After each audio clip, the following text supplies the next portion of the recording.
¿Qué hace que una vida merezca ser vivida? Hoy en Cine con Z analizamos una de las películas más importantes del cine español, Mar Adentro, junto a alguien que lleva años reflexionando sobre las grandes preguntas humanas, Nacho Bañeras, filósofo, profesor, escritor y divulgador. Hola Nacho, bienvenido. Hola, encantado. Gracias por invitarme.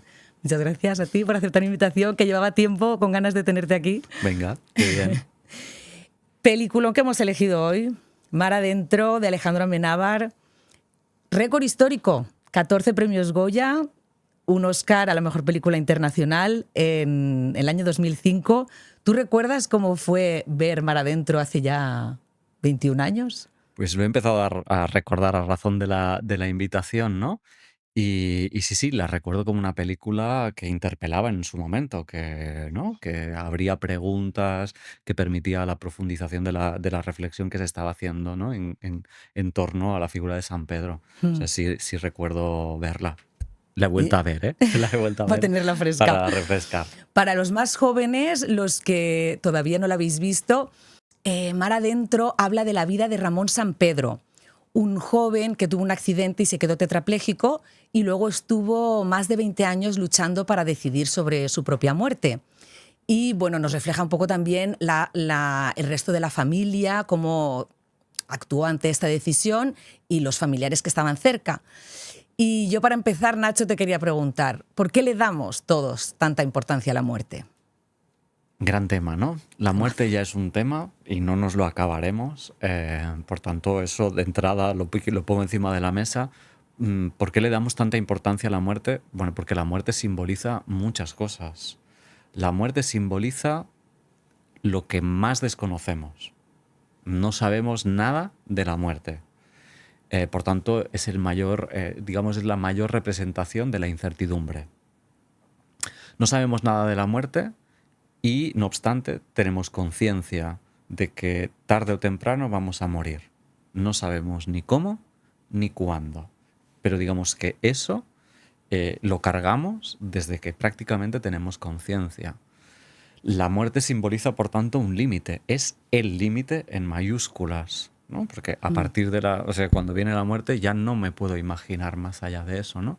Por tanto, también representa el límite y nos devuelve nuestra naturaleza finita. Somos seres finitos. Entonces, no solo la muerte es algo, quizás lo hablamos a continuación, ¿no? Que deberíamos tener más presente, pero evidentemente la muerte tiene una carga simbólica que creo que es fundamental, es importantísima. ¿Y qué es lo que más miedo nos da entonces? ¿Es el hecho de dejar de existir? Claro, es el miedo a dejar de existir, es el miedo de la incertidumbre, de no saber cuándo, pero también es el miedo del cómo, porque a veces hay gente que dice, a mí no me da tanto miedo morir, sino más bien el cómo me voy a morir, ¿no? No sé, desde que pueda haber dolor en el proceso a que pueda ser de una forma, no sé, impensable, a que pueda haber un proceso degenerativo, que eso también genera mucho miedo, ¿no?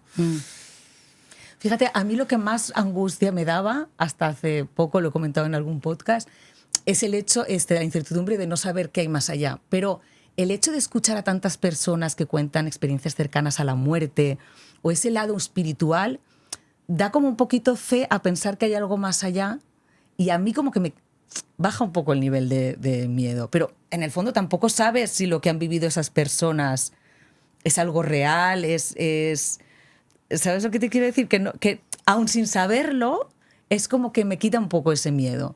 Yo quería saber también desde la filosofía si hay alguna forma de cómo rebajar ese miedo. ¿Cómo lo analiza la filosofía el tema de la muerte o cómo lo rebaja? Tenemos miedo a la muerte porque representa la incertidumbre, ¿no? No sé cuándo me voy a morir, ni sé qué hay después de la muerte. No obstante, y aunque eso representa, ¿no?, la máxima incertidumbre, en realidad, si nos ponemos atentos, no tenemos ni idea de qué pasará dentro de un momento. O sea, la incertidumbre, convivimos con la incertidumbre a diario. Por más que somos una sociedad súper controladora, en la que nosotros mismos nos hemos educado intentando controlar el pensamiento y el momento siguiente, pero creo que reconocer la incertidumbre y no proyectarla hacia el futuro, sino reconocerla en el momento de ahora, ya me parece un ejercicio para habituarnos a convivir con la incertidumbre. El ser humano no le queda otra que convivir con la incertidumbre. Insisto, yo no sé ni qué pensaré dentro de 5 minutos, ni qué me pasará cuando me vaya de aquí del estudio, ¿no? Por más que tenga un día organizado, siempre puede aparecer la incertidumbre y desorganizarme el día. Por tanto, con la incertidumbre convivimos. Y eso nos devuelve nuestra dimensión vulnerable.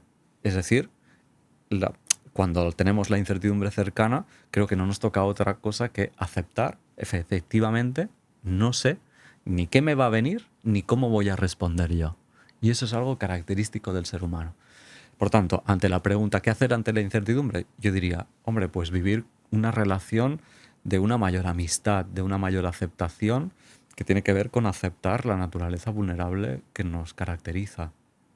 Sin saber, aceptar que no sabemos. Aceptar que no sabemos. Ese es el gran legado socrático. El solo sé que no sé nada. Ese es el gran legado. Pero no solo que no sé nada de conocimiento respecto al mundo. No. Reconocer que ni tan siquiera sé de mí. Es decir, no sé de mi cuerpo. Yo no me he visto la espalda. No sé cómo es verme la espalda. No sé cómo... decir, no sé lo que pensaré en el siguiente momento, ¿no? Por tanto, la incertidumbre es algo bastante cercano. Y reconocer la humildad de la capacidad del ser humano de conocer. No tenemos tanta capacidad como creemos tener. Creo que eso es una ilusión.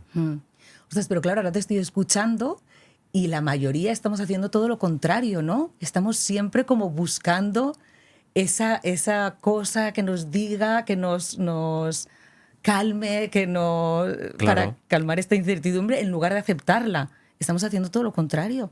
Claro, yo soy muy fan del ser humano. Entonces, ¿cómo no vamos a hacer otra cosa? ¿Cómo no vamos a hacer otra cosa que huir de eso? Porque no es algo agradable. Para nada. Para nada.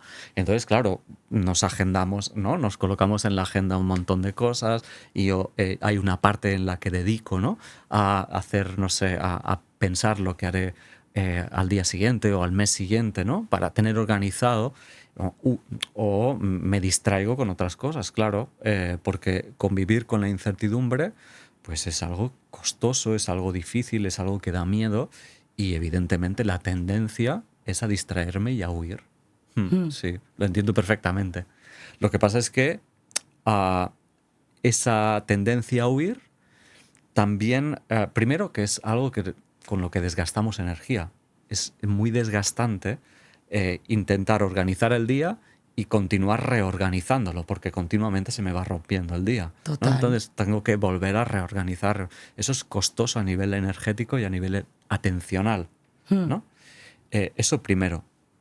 Y luego que, bueno, quizás es más liberador poder acercarme más a la humildad de, pues no sé tanto como creo. Sí. No, a ti se te ve desde luego muy calmado, como que es algo que ya lo has integrado.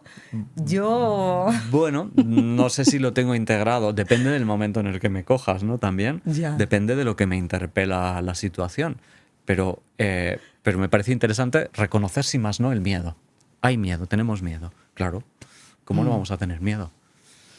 Y volviendo a Ramón Sampedro, Venga. porque él lo tenía claro que quería morir. Era una decisión que había tomado desde el momento en que se quedó tetrapléjico y por más que luego tenía sus momentos de felicidad, él decía que quería morir, pero toda la gente que estaba a su alrededor se empeñaba en salvarle.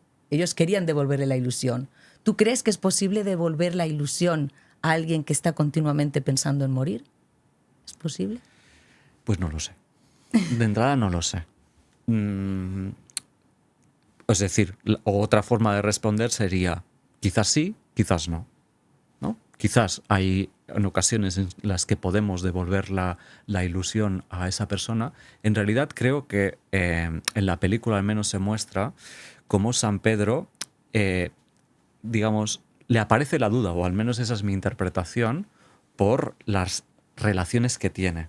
Es a través de las relaciones en las que parece que le aparezca la duda a Sampedro. La duda, que luego evidentemente mantiene su decisión, ¿eh? Pero bueno, se resquebraja un poco la rigidez o la convicción de la respuesta, ¿no? Por tanto, a algo le interpelan las relaciones que va teniendo como para cuestionar, ¿no?, esa decisión. Por tanto, a veces sí y otras no. En todo caso, lo que sí cuestiono es la tendencia de la persona a querer rescatar, en este caso a la figura de San Pedro, ¿no?, a quererla rescatar. Eso sí es lo que pondría ya más en cuestión. Porque todos, o sea, yo creo que hasta los espectadores estábamos con esa gana al principio de la película, de la ilusión, incluso sabiendo ya que el hombre al final moría, pero es como que lo ves tan simpático, tan con ese sentido del humor, y a la mujer que conoce, que la Rosa, ¿no?, que hace el papel de Lola Dueñas. ¿Y por qué? ¿Por qué es eso? ¿Por qué tenemos todos como esa necesidad de evitar el sufrimiento y de querer salvarle? Pero ¿tú crees que esa es la interpretación? O sea, mi interpretación es, ay, qué bien que este señor pueda llevar a cabo su decisión. De hecho, está Sí, al un final montón de sí, años pero durante luchando. la película, al principio, cuando la ves a la chica que la conoce, luego también con la abogada, y que la mujer que le cuidaba le bromeaba diciendo, mira, aquí tienes a un harem para ti, ¿no? Sí, Yo como que sí que tenía como una esperanza, sabiendo que era una historia real y que no iba a acabar como yo imaginaba, pero una pequeña parte de mí tenía eso que dices tú, como que todos tenemos esa necesidad de querer salvarle, sí, tanto los personajes de la película como algunos espectadores. sí. Entonces yo preguntaría, ¿por qué la ¿Por qué? tendencia a salvar? ¿No? ¿Qué me lleva a salvar a una persona?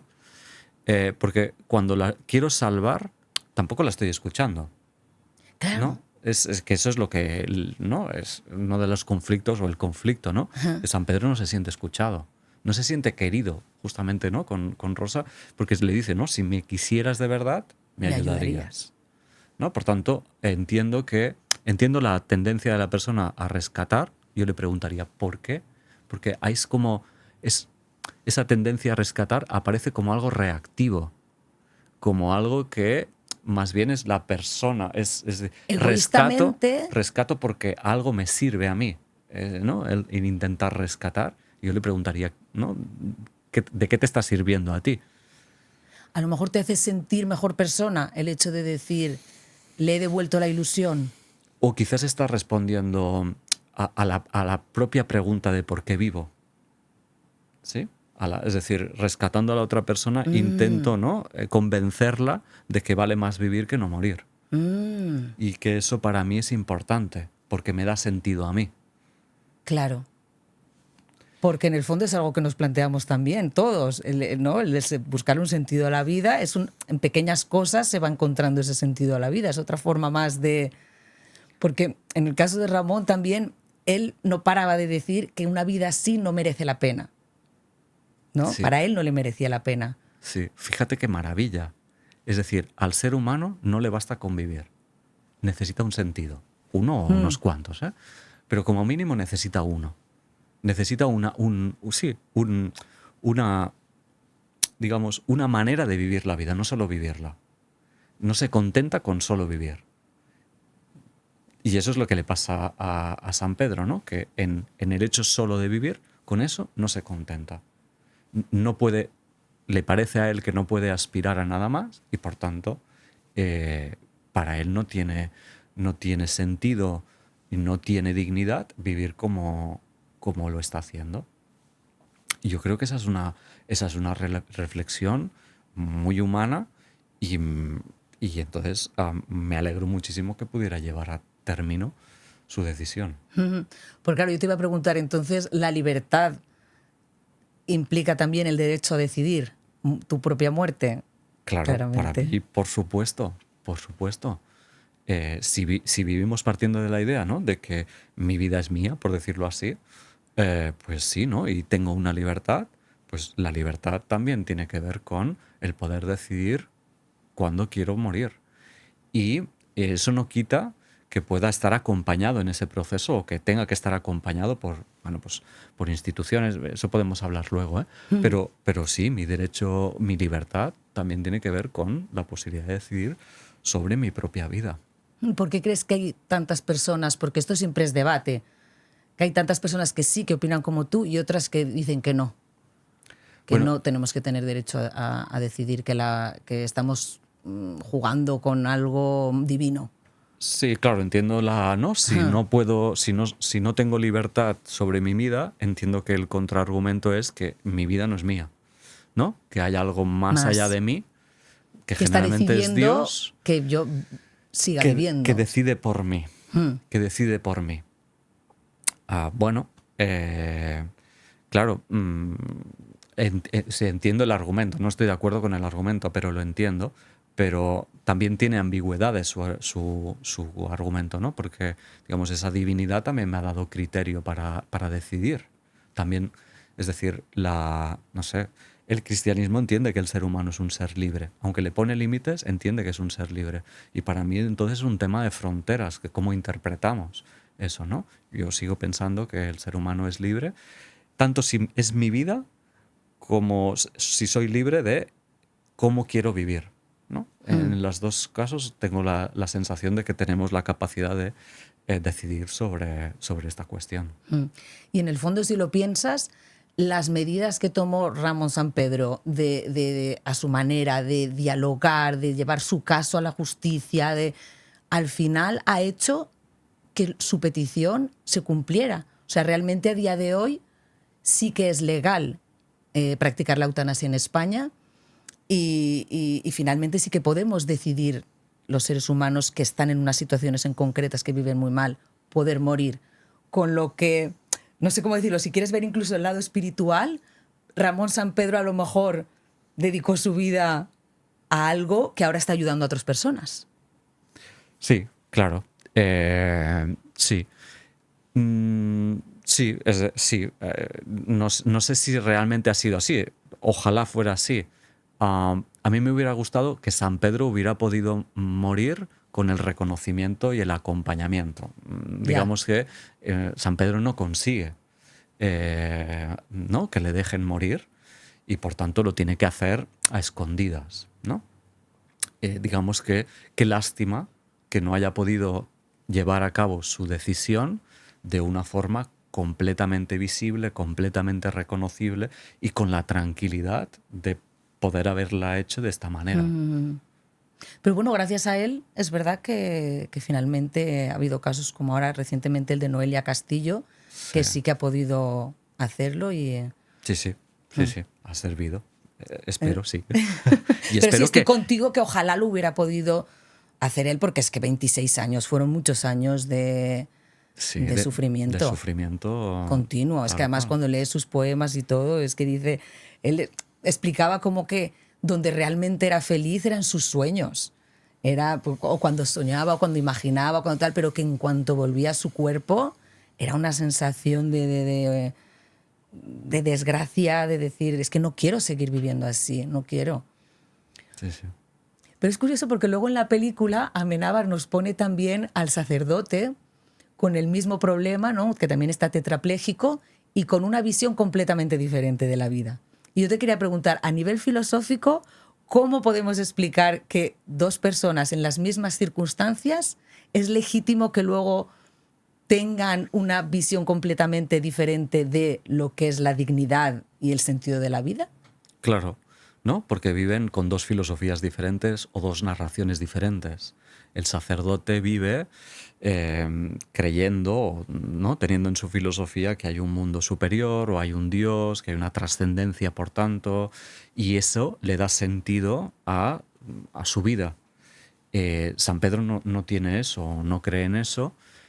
Por tanto, estamos hablando con dos personas completamente diferentes, que parten de lugares diferentes, con filosofías, creencias diferentes, y las reflexiones les llevan a conclusiones también diferentes. Yo creo que son igualmente respetables las dos, y por tanto, y también añado, ¿no? Y entonces me parece que debería haber la misma libertad para los dos. Si el sacerdote quiere continuar viviendo, adelante. San Pedro quiere morir, pues vamos a ver cómo lo podemos hacer posible. Y yendo un poco a la filosofía, ya que te tengo hoy aquí, y centrándonos al ¿cómo te diría? Concretizar un poco lo que es la filosofía a día de hoy, tú hablas mucho del cura sui. Cura Sui es. Cura Sui, sí, sí. Sí. Cura Sui. Cura Sui, cuidado de uno mismo. ¿Cómo tenemos que cuidarnos nosotros teniendo en cuenta nuestra sociedad actual? ¿Cómo dirías que es el cuidado de sí? Yo hablo de cuidado de sí, cuidado de mundo. Cura sui, cura mundi, ¿no? Son las dos palabras en latín. Yo parto de la idea, bueno, yo y gran parte de la filosofía, de entender que el ser humano es un ser filosófico. Es impepinablemente un ser filosófico. ¿Por qué? Pues porque ya de entrada es un ser que tiene conciencia, es decir, que se da cuenta y proyecta hacia el futuro, por ejemplo. Y se da cuenta de que mañana puede morir. Por tanto, es un ser que es consciente de su finitud, ¿no? Es consciente también de que se puede hacer un montón de preguntas, ¿por qué estoy aquí? ¿Qué es el universo? ¿Qué es la vida? ¿Qué sentido tiene vivir? También nos hacemos múltiples preguntas de ¿por qué me gusta esta persona y no esta? ¿Por qué me pueden gustar dos personas a la vez? ¿Qué carrera o a qué me quiero dedicar en la vida? Es decir, nos hacemos un montón de preguntas. Todas esas preguntas tienen carga filosófica. Todo lo que he ido diciendo refleja nuestra dimensión filosófica.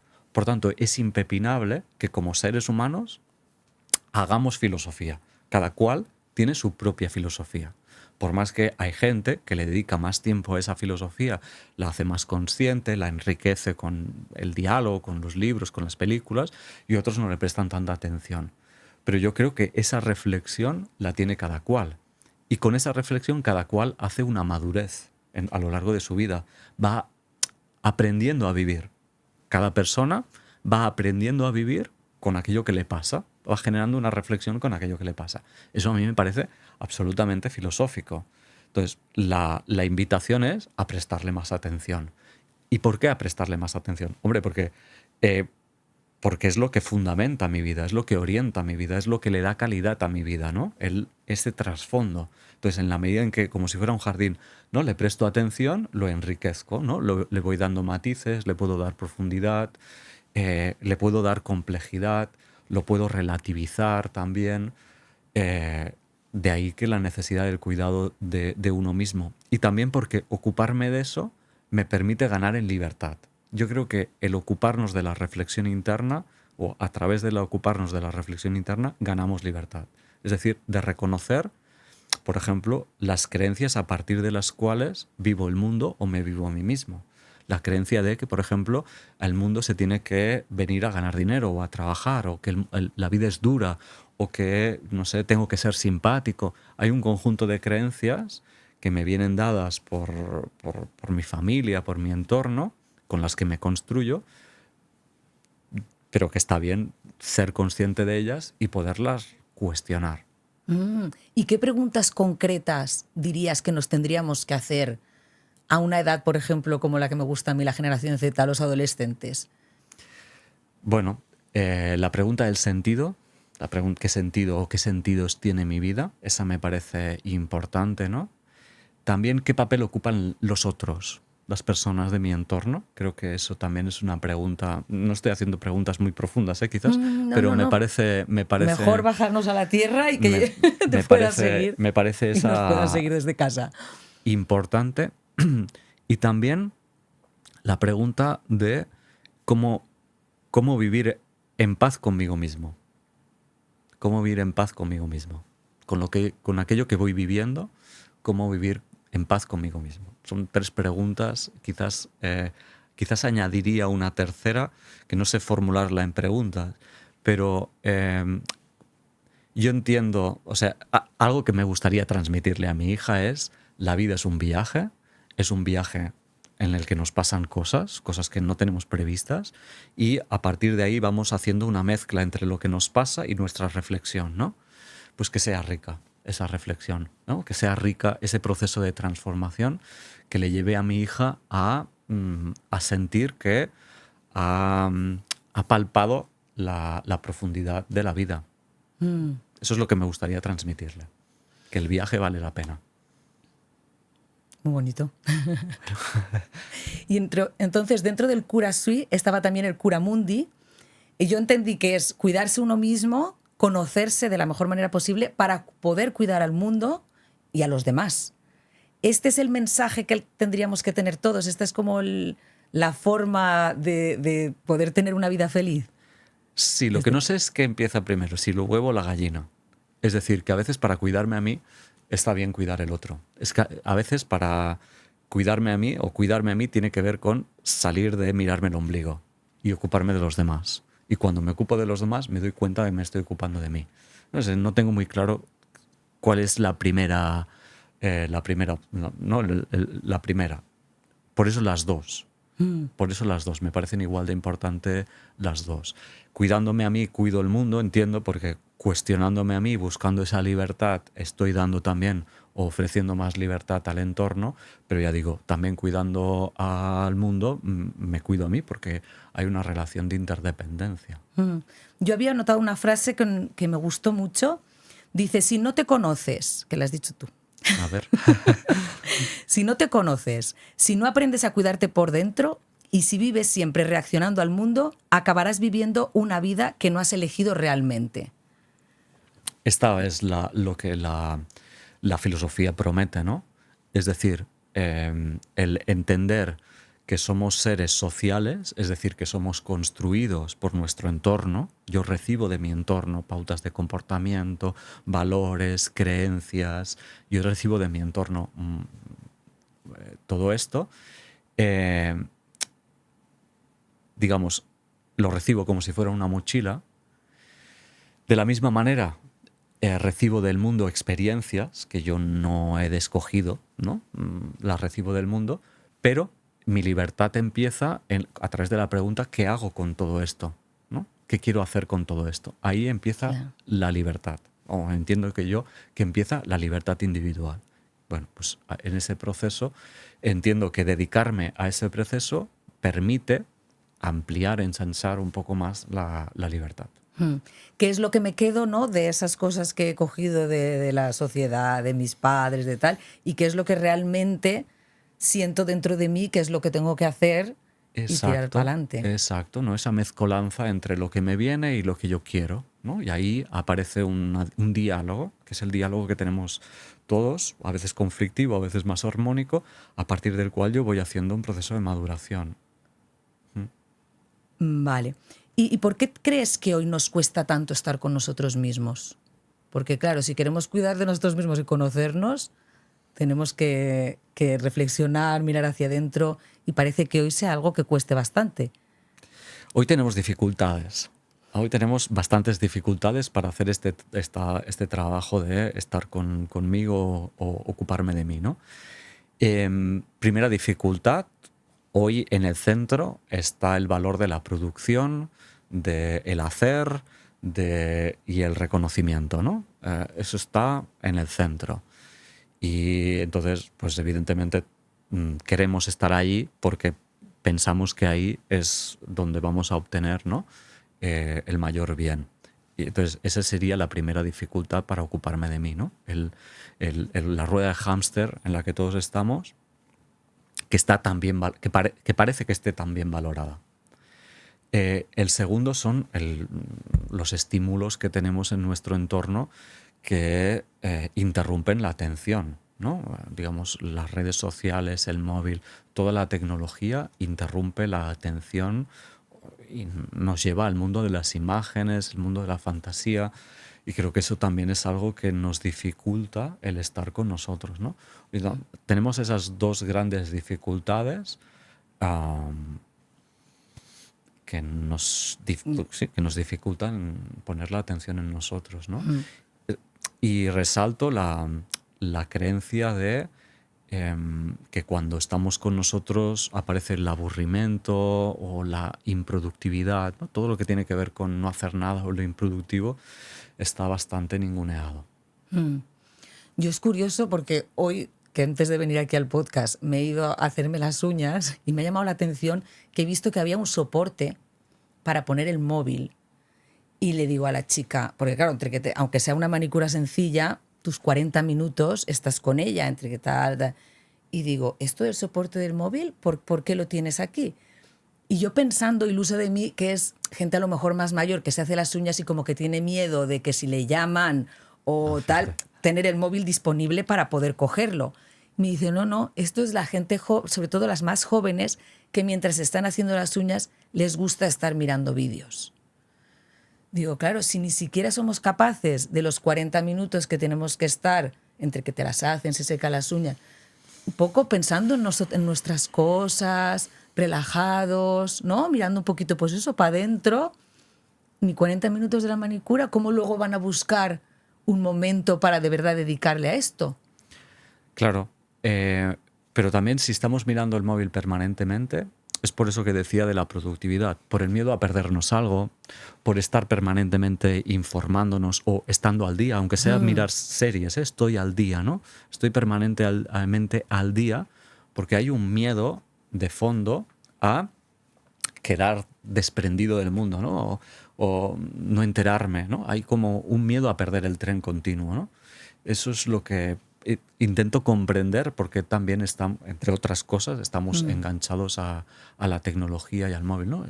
Repito, esta necesidad de estar en movimiento, haciendo, Exacto. conectado, ¿no? Porque si me desconecto es un momento de riesgo, ¿no? De riesgo porque me puedo quedar desconectado, de riesgo porque me puedo perder algo, de riesgo porque me puedo aburrir, de riesgo.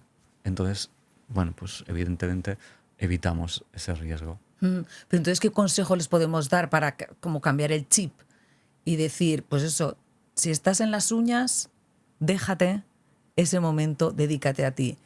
Si vas en el autobús, tampoco pasa nada porque guardes el teléfono y mires un rato por la ventana, ¿no? O sea, como que yo se lo intento decir así a mis hijos, luego ellos harán lo que querrán, pero intento también aplicármelo a mí ahora, porque me daba cuenta, por ejemplo, que en las salidas de los coles, cuando estamos esperando a los niños, si te encuentras con los padres que ya conoces y te llevas bien, pues te pones a hablar con ellos, pero si a lo mejor resulta que no conoces a nadie, porque los que conoces tú llegan más tarde, como que situación un poquito incómoda y coges el móvil y de repente te das cuenta que estamos todos igual, todos mirando el móvil. Es como que no sabemos ya, no sé, nos sentimos incómodos con esos momentos de contemplación. No sabemos contemplar, es lo que nos pasa ahora. Sí, o quizás es que tenemos la vía rápida. De la misma manera que a veces cuando salimos del metro ya cogemos las escaleras automáticas porque es lo fácil, vamos a lo fácil, ¿no? Por tendencia, vamos a lo fácil. La tendencia del ser humano quizás es ir a lo fácil. De entrada no parece haber nada malo en eso, vamos a lo fácil. Yo lo único que diría es, lo fácil nos hace perder campo, nos hace perder vida, ¿no? Nos delimita, ¿no? Las escaleras automáticas son unidireccionales, ¿no? Hay una única, o sea, solo te tienes que parar para subir, ¿no? Tienen más riqueza las escaleras manuales. Y esto es un ejemplo sencillo con lo que permite el ejemplo. Pero evidentemente, en el ejemplo del móvil, pues evidentemente la realidad siempre va a ser mucho más que lo que aparece en el móvil. Lo que pasa es que también vivimos en un mundo en el que tengo la sensación de que hemos perdido la creencia de que el mundo es rico. El mundo es muy rico, pero eso, la sensación lo hemos perdido. Más bien tenemos la sensación de que el mundo es amenazante, de que el mundo es duro, de que el mundo es, sí, que hay una enemistad en el mundo, que por tanto nos tenemos que proteger y estar en nuestra burbuja. Falta la de ver el mundo como algo rico, como algo bonito, como algo amable, como algo que puede ser amable, que evidentemente también tiene sus lados duros, pero también puede ser amable. Y creo que esa mirada es la que yo echo de menos. ¿Y eso es lo que hacéis en los retiros filosóficos? Porque vi en tu perfil que hacéis retiros filosóficos basados en el Cura Sui y Cura Mundi. Sí. ¿Me puedes explicar un poquito en qué consisten estos retiros? Sí, los retiros, tenemos diferentes tipos de retiros, ¿no? Porque a veces hablamos sobre una temática en concreta, pero básicamente lo que tienen los retiros en común es que es un fin de semana, ¿no? Para irnos a la montaña, para ir a la naturaleza. Por tanto, aquí ya hay como una separación de la cotidianidad, ¿no? Es un fin de semana diferente. Para convivir, que creo que eso también nos falta, ¿no? Una convivencia cercana. Y para poner la mirada hacia adentro, ¿no? ver cómo estoy. A mí me parece que una de las preguntas más filosóficas que hay es la pregunta ¿cómo estás? ¿No? ¿Cómo estás? Me demanda de mí el ir reconociendo qué me va pasando, cómo voy estando, hacia dónde voy o hacia dónde quiero ir. Por tanto, me parece una pregunta muy filosófica. Y entonces en los retiros lo que proponemos es es poner la mirada hacia adentro, también hacia el otro, y a partir de ahí tirar del hilo, ¿no? Momentos para hacer esta pregunta o momentos para hacer otras, de tal forma que durante el fin de semana se pueda estirar del hilo de esas preguntas y que eso permita a la persona tomar conciencia de dónde está, de cómo está, hacia dónde quiere ir. Bueno, y esa conciencia también le permita responsabilizarse de eso, ¿no? Es decir, hacerse cargo de eso. ¿Y tú te has dado cuenta en los retiros que hay personas que a raíz de esta introspección hacia ellos mismos han despertado en decisiones suyas importantes de vida? ¿Se han dado cuenta de cosas que no se hubieran dado cuenta precisamente si no hubieran hecho ese retiro? Bueno, no sé si lo del retiro es el motivo. Yo diría el motivo es poner la atención, ¿no? Es Claro. dedicar un tiempo a eso, ¿no? Pero quizás si dedico un tiempo a eso de una forma acompañada, porque creo que el estar acompañado también ayuda, ¿no? El poder dedicar tiempo y tiempo de calidad es lo que a veces me permite tomar decisiones. Es decir, tomar decisiones implica tener un tiempo, pero también tener una red de reconocimiento que a veces lo facilita, ¿no? Porque hablando de esto del despertar, yo también quería preguntarte, ¿el despertar tiene que ver con un momento preciso en la vida de cada uno? ¿El momento en que pasas una crisis implica que eso hace que luego te despiertes y que te dé por saber más sobre ti y plantearte más sobre tu vida? ¿O no tiene nada que ver? Esto puede ser en cualquier momento, Pues justo mira. te cae un libro y esto es lo que hace que te intereses sobre la filosofía, sobre plantearte tu vida, ¿sabes? Sobre mirar hacia ti, sobre decir, hasta aquí he hecho un poco lo que parecía que tenía que hacer, lo que me ha pedido la sociedad que tenía que hacer, pero ahora no. Ahora siento que estoy despertando y que estoy haciendo lo que realmente yo quiero. Pues como el ser humano es una maravilla y hay infinidad de seres humanos, a cada cual le pasa de forma diferente. Hay gente que despierta, es decir, que le aparece la curiosidad de una forma abrupta, ¿no? Es decir, ostras, he hecho un viaje, yo qué sé, a Milán y en el vuelo, ¡pum!, me he dado cuenta de que la vida que vivo no me gusta, ¿no? Pues le aparece de una forma así, ¿no? Abrupta. Hay otros que van haciendo el proceso de una forma más lenta, ¿no? Que tienen una curiosidad que va increciendo, ¿no? Que va. Para mí lo interesante aquí es la pregunta de cómo te está yendo el viaje de la vida, ¿no? Y aquí es donde meto la muerte, ¿no? Porque tiene un fin. Es decir, la vida no es infinita. Tienes un fin y no sabes cuándo. Por tanto, ¿no? Yo creo que es ser consciente de eso interpela. Es decir, si a mí me dicen que no tengo tanto tiempo, o sea, que no tengo ni idea de cuánto tiempo me falta para morir, digamos que el cuadro de valores que tengo para el momento presente o para mi vida se reformula, ¿no? Entonces, presto más atención a aquello que quiero dedicar tiempo y a aquello que no, si tengo más presente la muerte. Si tengo la sensación de que voy a vivir de forma indefinida, pues evidentemente no me ocupo del tiempo, ¿no? Ni tampoco de la manera. Entonces tengo otro criterio de valorar lo que me pasa. Es curioso porque en psicología también planteaban un ejercicio que era como preguntarte si ya tuvieras 80 años, si miraras hacia atrás, ¿qué es lo que sientes que te has dejado por hacer o que te hubiera gustado hacer? Y en verdad es un poco esto, plantear 80 años, 90, es como decir al final de tu vida, ¿no? Un ejercicio. Esto también sería como un ejercicio, lo vi en psicología, pero también sería un poco filosófico, ¿no? Plantearte, mira hacia atrás, o sea, ponte en tu yo futuro y mira hacia atrás y di, ¿qué es lo que todavía no he hecho que hubiera lamentado si ahora tuviera 80 años no haber hecho en esta vida? Sí, o sea, hago una publicidad. Hago publicidad, es decir, A ver. me parece estupendo que la psicología utilice ese ejercicio, pero ese ejercicio es filosófico. Es filosófico. Ah, es filosófico. bueno, pues a ver. Entonces, que reivindico aquí que se habla mucho de psicología, pero en realidad lo que están haciendo es filosofía. Y esa pregunta me parece muy filosófica y me parece un ejercicio precioso y un ejercicio estupendo. No sé si se ha hecho de este modo en la filosofía, pero por ejemplo los estoicos tienen muy presente el memento mori, ¿no? El recuerda que morirás, como un ejercicio para darme cuenta de en qué quiero ocupar el tiempo y en qué no. Quiero decir que sí, mirarme desde la imagen de viejecito o viejecita me puede ayudar ¿para qué? La pregunta es, ¿ha valido la pena mi viaje? ¿No? Creo que ha valido mi pena el viaje que estoy haciendo. Esa es una pregunta. ¿Qué es lo que más me ha gustado? ¿Qué es lo que, porque si nos centramos en qué es lo que he hecho mal, qué es lo que hubiera hecho diferente, eso no, porque entonces ya entras en la culpa y encima no puedes cambiarlo.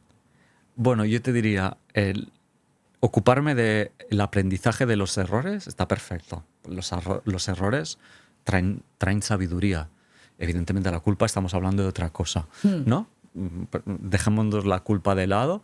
Yo creo que de hecho, como seres humanos, de donde aprendemos más es de los errores, de las faltas, de las equivocaciones. Y eso tiene que ver con poder reconocer que el viaje de la vida no es tanto lo que yo me pensaba, sino darme cuenta de otra cosa. Yo me pensaba que haría este viaje y estoy haciendo este otro, y en este otro estoy descubriendo estas cosas. Eso es lo que me parece rico, ¿no? Porque eso es lo que me cambia. Y hay otro ejercicio estoico que podemos proponer aquí a los oyentes que hagan, igual que a mí me impactó el de imaginarme con 80 años y decir qué es lo que me queda pendiente o que me hubiera gustado hacer y entonces lo he empezado a hacer. Hay otro ejercicio que podíamos Hay muchos, proponer. hay muchos. Pues Los estoicos que yo tienen. esto luego tomo nota. Los estoicos son una escuela. Tenemos que pensar que los estoicos, que siempre han estado de moda, es una escuela que dura 1000 años, más o menos, por tanto, es una escuela muy rica. Pero, por ejemplo, tienen la dicotomía del control, que es la pregunta qué puedes controlar y qué no de tu vida, ¿no? ¿Qué puedes controlar y qué no puedes controlar de tu vida? Entonces, esa es una buena pregunta. Digamos, ¿en qué ocupo mis pensamientos? ¿Qué puedo controlar y en qué no? ¿No? Porque Sí, enseguida yo me doy cuenta de que me ocupo de cosas que no dependen de mí. No dependen de mí. Claro, que no dependa de mí, soltar esos pensamientos, me aparece el miedo, ¿no? Porque claro, cuando dejo de intentar controlar, me aparece el miedo. Pero es que efectivamente controlar no me está sirviendo de nada. Hay un desgaste energético, me ocupo de eso que no me aporta nada porque no puedo hacer nada. Entonces, creo que ese es un ejercicio interesante. Y básicamente lo que dicen los estoicos es de lo único que te puedes ocupar es de cómo interpretas lo que te pasa, es decir, de tu actitud. De lo externo no te puedes ocupar, así a grandes rasgos, ¿eh? Por tanto, bueno, ese me parece un ejercicio bastante interesante. O sea, cuando yo tenga esos pensamientos rumiativos que tienes ahí, decir, a ver, esto que estoy pensando tiene una solución, es algo que voy a poder hacer yo o realmente no tiene nada que ver, o sea, tiene que ver conmigo, pero implica a otras personas, a otras circunstancias, entonces descartarlo directamente o para sacarlo de ahí. Sí, lo que pasa es que no tenemos, fíjate, no tenemos tampoco tanta disponibilidad, tanta capacidad de disposición de nuestros pensamientos. Yo no puedo decirle a mi cabeza que deje de pensar a veces, especialmente en los rumiativos. Sí. A veces yo digo, uy, quiero dejar de pensar porque no estoy consiguiendo nada, pero no tengo la vuelta y vuelta y vuelta, ¿no? Y entro en conflicto conmigo mismo. Es ahí donde pongo en cuestión la libertad que creemos tener. La libertad no es tan grande. La pregunta que me puedo hacer es ¿por qué estoy ahí con la lavadora todo el día? Y ahí me aparece el miedo. Tengo miedo porque tengo expectativas. Me gustaría que la realidad fuera de esa manera. Si no es de esa manera, miedo a ser fracasado, miedo a que no gustara al otro, miedos diferentes. Entonces, aquí la cuestión no es tanto dejar de pensar como reconocer esos miedos y estar con esos miedos de una forma cálida, si puede ser, ¿no? Cuidadosa conmigo. No sé si podemos hacer mucho más. Sí, ¿y cuáles son los miedos más comunes que tenemos el ser humano? ¿No ser aceptado? no ser aceptado, que si tiras un poco más del hilo, ¿no? No ser querido, no tener un vínculo, ¿no? La soledad,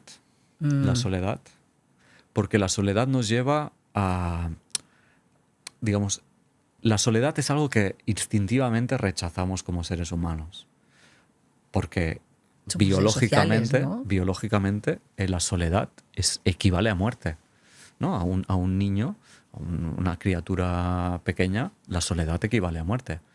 Por tanto, yo creo que eso se nos queda grabado y la soledad equivale a muerte. Además que evidentemente somos seres sociales, necesitamos el contacto, ¿no? La calidez del otro.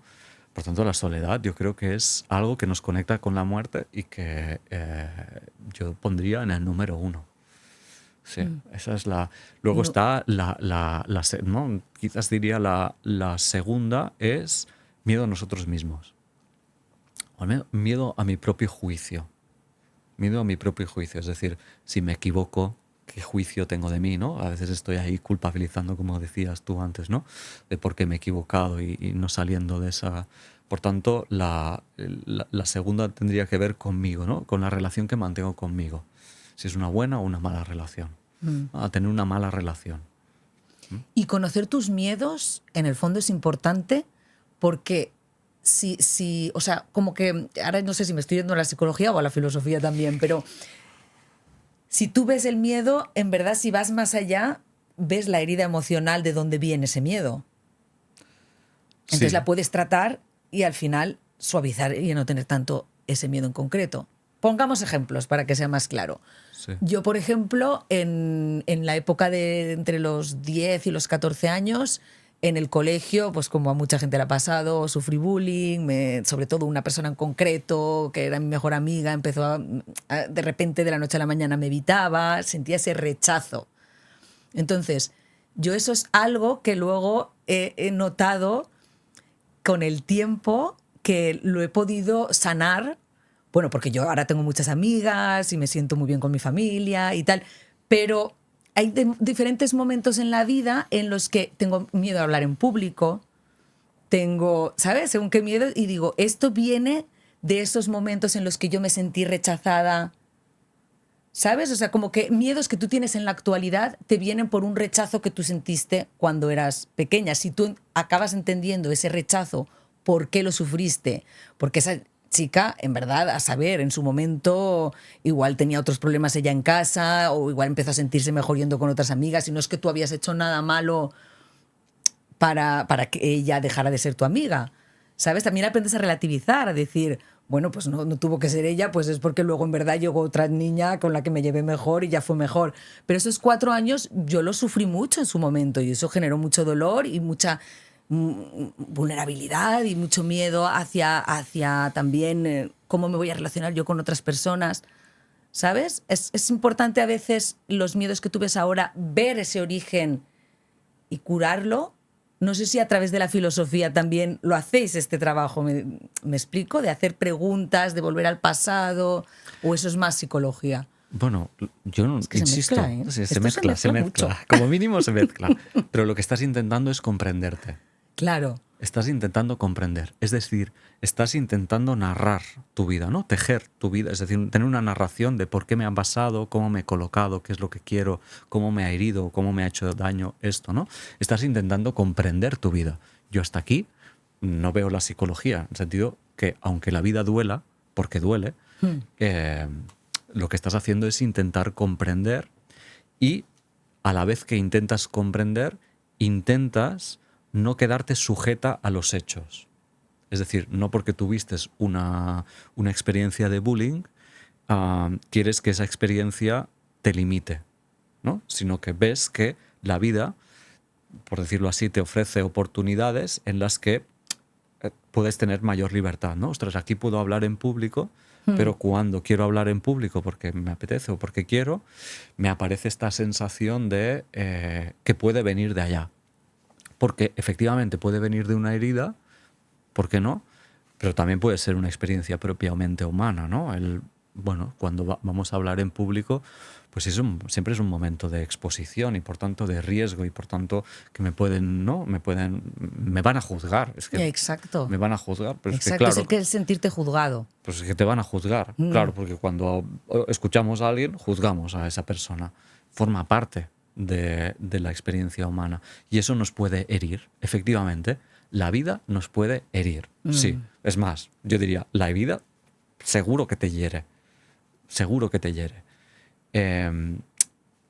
La cosa es primero tener en cuenta eso y segundo ver cómo me voy colocando ahí. Por tanto, la cuestión de hacer esta tarea de comprensión me parece muy rica. Sí, me parece muy rica. No sé si, insisto, no sé si viene provocada por esa herida que en tu caso fue a los 10. Claro, claro, claro. Por esa herida o por la propia por la propia dimensión humana. Pero bueno, cada cual aquí ha de hacer su propia su propia narración, ¿no? Yo creo que cada cual va narrando su propia historia, su propio cuento y lo va transformando ese cuento.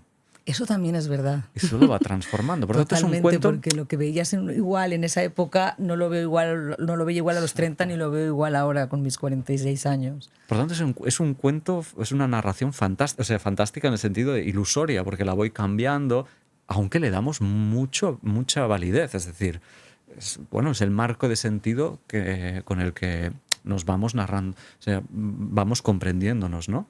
Pero también va variando con el tiempo. Oye, Nacho, ¿y qué crees que podríamos hacer entonces para acercar la filosofía a los jóvenes?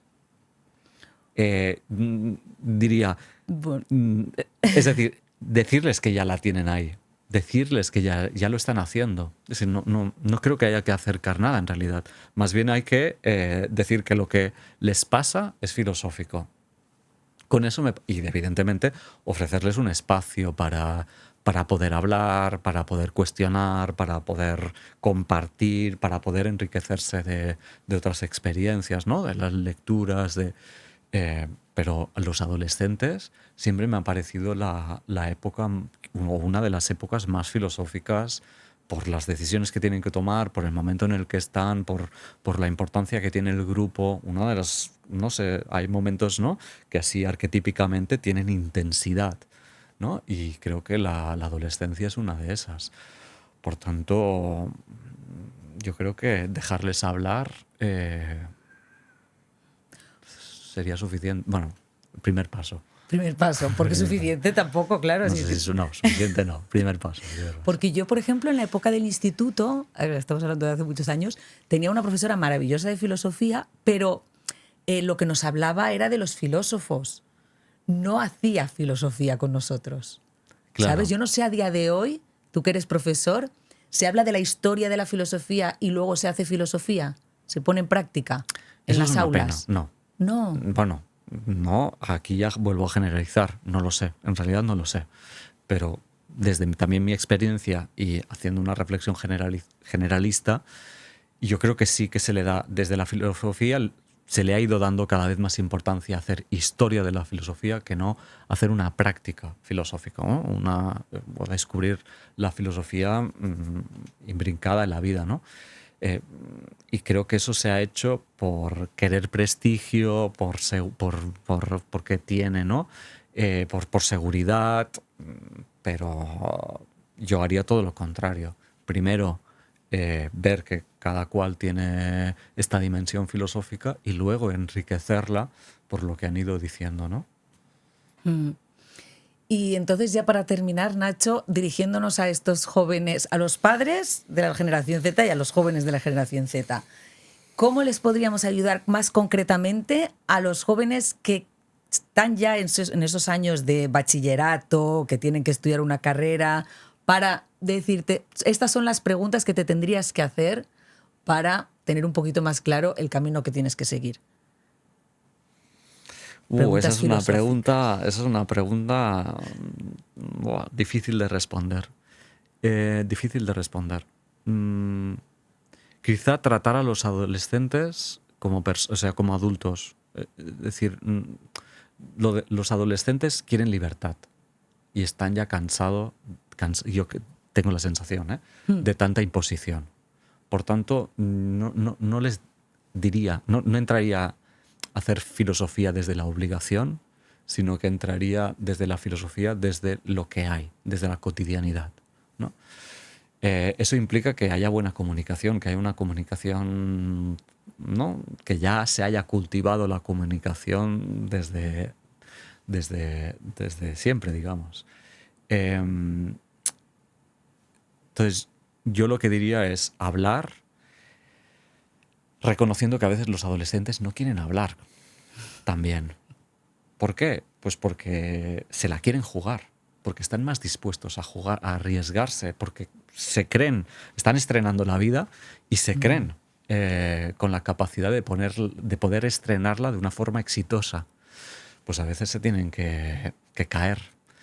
Y pues que se caigan puede ser un buen aprendizaje para que vayan, ¿no?, encontrando su propia madurez. Y en todo caso, también querría transmitir que no hay una fórmula universal. No hay una fórmula. Aquí nos vamos a equivocar todos, aquí va a haber zonas oscuras que no podamos entrar, ni que el adolescente pueda comunicarse, ni nosotros podamos comunicar. A aceptar que no lo vamos a hacer de una forma exitosa completamente bien. Y bueno, pues ojalá que podamos estar atentos para ir ocupándonos de lo que podamos ocuparnos.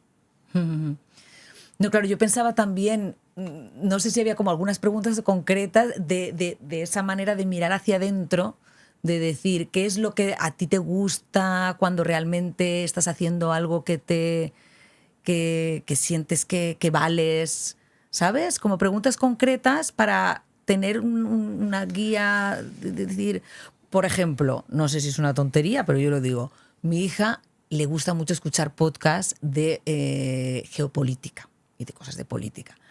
El hecho de que ella también esté tan interesada en esos temas, al final me hace pensar que el hecho de que ella luego haya decidido que quiere estudiar ciencias políticas, que va bien encaminada, porque si siempre estás escuchando algo y luego vas por otro lado, ¿sabes? A lo mejor dices, no, es que voy a hacer una ingeniería porque mi padre hizo una ingeniería y me han dicho que haga una ingeniería y al final es lo que tiene salida, cuando en verdad no sabemos qué es lo que va a tener salida dentro de unos años, igual que no lo sabíamos entonces con nosotros.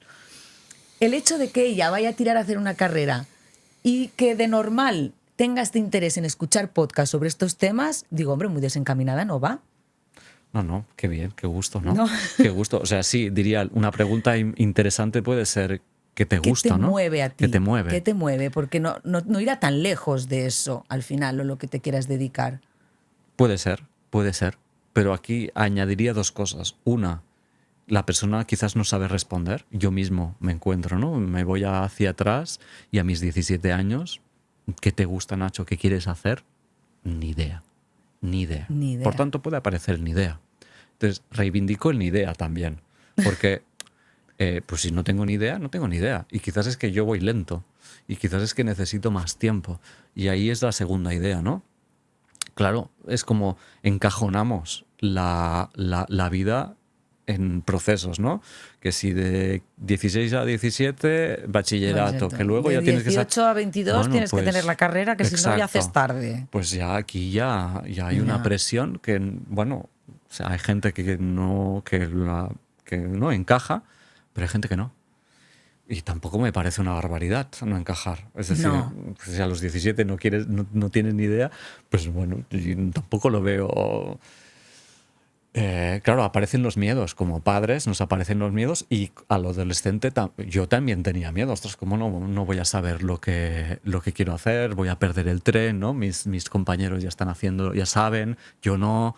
Entonces también relativizar un poco Yo lo que sí que le digo es que no piense tanto en lo que quieres ser como profesión. Digo, tú mira más lo que quieres estudiar porque eso te interesa. Y después a raíz de ahí ya verás qué profesiones hay, porque tampoco sabemos dentro de 4, 5, 10 años qué profesiones van a haber. Nuevas van a salir, otras van a dejar de existir. Entonces, por lo menos eso sí, pero tú dices que ni siquiera sabes el interés que tenías con tus 18 años, o sea, ¿no? No. Pero bueno, esta me parece una pregunta más cercana, ¿no? Más cercana. No la hagas tan grande la pregunta. Claro, no a qué te quieres dedicar, sino un poco. qué temas te interesan y a raíz de ahí busca una carrera que toque esos temas. Sí. Claro, porque lo que es una pena es que, pues eso, si te gusta muchísimo la historia, pero muchísimo, que tú estás empapándote libros de historia, escuchando podcasts sobre historia, hablando con tus amigos sobre historia, y que luego no estudies humanidades por miedo a que no sepas luego qué hacer con esa carrera. Sí, Es sí. una lástima, porque Es si una- realmente es tu pasión, luego yo sí que creo que acabarás encontrando tu salida. Puede ser que vuelvas a ser profesor, puede ser que acabas siendo un divulgador y montándote tu podcast sobre historia, puede ser tantas cosas que lo que es una pena es que tú dejes de hacer humanidades. Sí, sí, sí. Aquí lo que digo, como yo estaba perdido, yo pongo mi ejemplo, eh, bueno, pues si no lo encuentras en este momento, pues ya lo encontrarás, ojalá lo encuentres. Es decir, pues a veces no estudiamos lo que queremos, no hacemos lo que queremos, hacemos lo que podemos. Y luego, pues quizás tenemos la oportunidad de ocuparnos de eso y rehacer. Bueno, también tenemos la capacidad de rehacer, ¿no? De reconstruir. Pues si eso lo hacemos a los 30, a los 40, a los 50, también es válido. Totalmente. También es válido. Y no sentirte tan mal también, porque a veces dices que pierdes un año. Esta sensación de perder, la tenemos todos como muy, muy metida adentro. Los israelitas, por ejemplo, tienen la costumbre de cuando acaban los 18 años, se van un año a dar la vuelta al mundo. Y lo ven como lo más normal del mundo. Decimos, nos vamos un año y nosotros eso lo tenemos como, no voy a perder un año. Sí, sí. Bueno, Cuando a lo insisto. mejor te vas un año a dar la vuelta al mundo, que no tiene que ser, ojo, puede ser dando la vuelta al mundo, trabajando, haciendo parones, costeándotelo tú, ¿eh? No tienes, para eso no hace falta tener mucho dinero para dar la vuelta al mundo. Sí, Y insisto, descubres- estamos muy apretados, ¿no? ¿No? Porque eso, ¿no? Pues después de Muy bachillerato tengo que apretados, hacer la sí. universidad, después ya tengo que tener el trabajo, después ya no sé qué, hay estar apretados con eso. Y luego también entiendo que cada cual parte de su propia realidad, ¿no? Y para gente, pues sí, hay una necesidad de ser productivo y por tanto de ganar dinero, hay otra que no. Bueno, también hay cada cual el viaje. Diría que, no sé, intentar dilatar la presión, ¿no? Para hacer, para poder escuchar más la singularidad. Pues sí, Nacho, muchas gracias. La verdad es que me encanta hablar contigo. Te hace dar, te das cuenta que sí, que vivimos en una sociedad que va demasiado rápido, que nos preocupamos por demasiadas cosas y que al final también sería cuestión de pararnos todos un poquito, mirar hacia adentro. Y yo lo intento hacer, ¿eh? Yo lo Venga, intento hacer, es pero muy rico. muchas gracias. Y Muchas vosotros, gracias. los que estáis desde casa, nos podéis decir también en comentarios si vosotros lo hacéis, si sois de los que os ponéis el móvil mientras os están haciendo las uñas o estáis haciendo otras cosas, o al revés, sos de los que os habéis dado cuenta que vale la pena parar, reflexionar, contemplar, mirar hacia adentro y es así como acabáis descubriendo cosas. Como siempre os digo, por favor, suscribiros al canal Cine con Z. Es vuestra forma de ayudarme y es gratis. Y nos vemos la semana que viene.